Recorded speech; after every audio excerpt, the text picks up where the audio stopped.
God's rainbow answer. Genesis 9, verse 16. Whenever the rainbow appears, I will remember the everlasting covenant between God and all living creatures. Owen was on holiday abroad when he received a disturbing message from a colleague. The boss is looking to replace you. Deeply upset, he prayed one morning at dawn and asked God, "Where are you?" Then he went to the window to open the curtains and spotted a huge, beautiful rainbow suspended above the lake outside. Immediately, a comforting warmth gushed over him. It was as if God was simply telling me, "It's okay. I'm here." He recounted later. In Genesis 9, God promised not to destroy the earth through a flood again.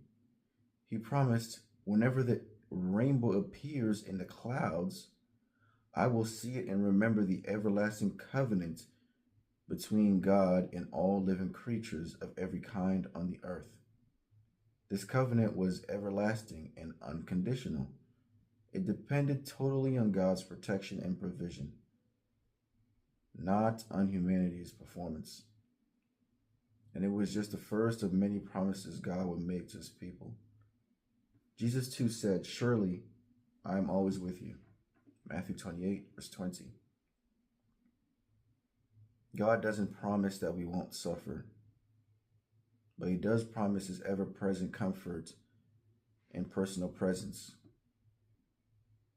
We may not get rainbow answers, but we have his assurance that no matter what happens to us in life, he's always there for us. And we can draw on his strength, comfort, and presence. The story of the rainbow in Genesis 9 is preceded by the account of humanity's sin. The Lord saw how great the wickedness of the human race had become on the earth, and that every inclination of the thoughts of the human hearts was only evil at all time. Their wickedness had reached such a level that God responded with judgment upon the world. For the conditions on earth to trigger such an expansive act of judgment is telling. Still, God's heart for the people remained. Many scholars estimate it would have taken about 75 years to build the ark, giving people time to respond to the warning of the coming judgment. Following the great flood, God set a rainbow in the clouds, a symbol of biblical hope, as his promise to never destroy the world again by flood.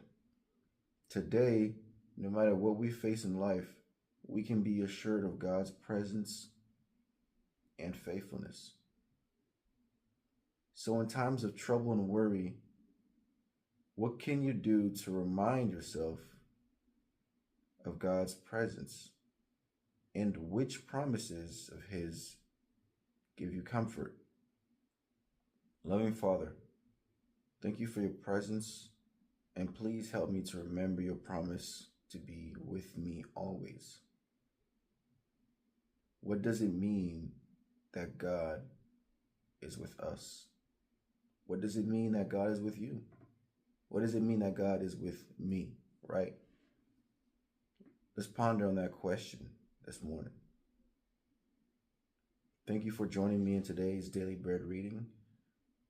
I will see you guys on the next one, God willing. Have a blessed day.